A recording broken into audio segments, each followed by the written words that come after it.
August the 15th, 1947, Independence Day for India. An era has ended, a new epoch begins. A subcontinent larger than the whole of Europe becomes two self-governing dominions within the British Commonwealth of Nations. After less than a century under the British Crown, India's most crucial hour has struck. India may have attained independence in 1947 and adopted its constitution in 1950.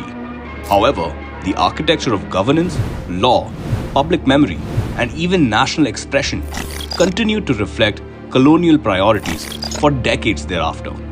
The deeper task of decolonization, freeing the Indian mind, state, and symbols from inherited subservience remain unfinished. That long-pending process was consciously taken up after 2014 under the leadership of Prime Minister Narendra Modi, not as a rupture but as a restoration. Let's dive into how the Modi government has gone about decolonizing both India and the Indian mind since 2014.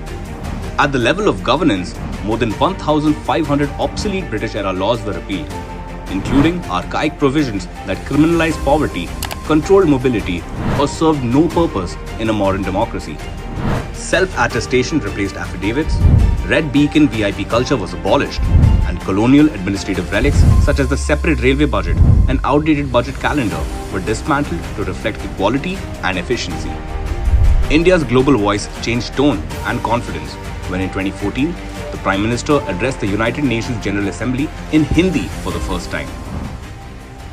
Bharat के प्रधानमंत्री के रूप में मैं पहली बार आप सबको संबोधित करने का मेरे लिए अत्यंत सम्मान की बात है.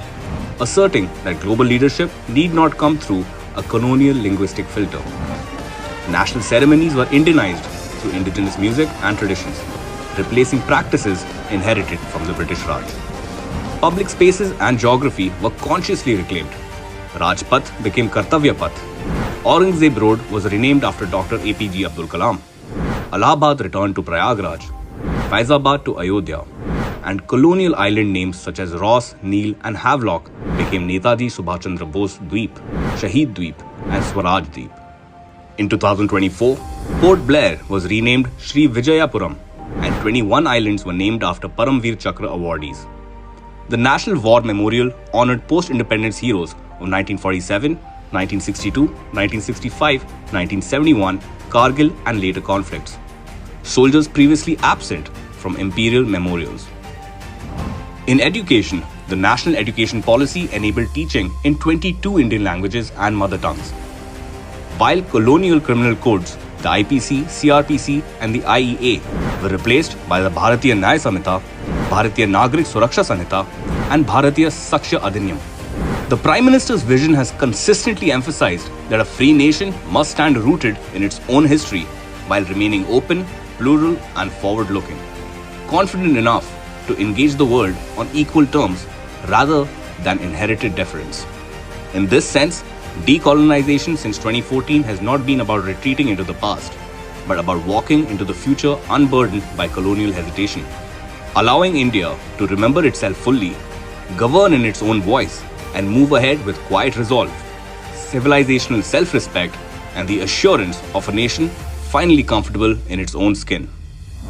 Jai Hind.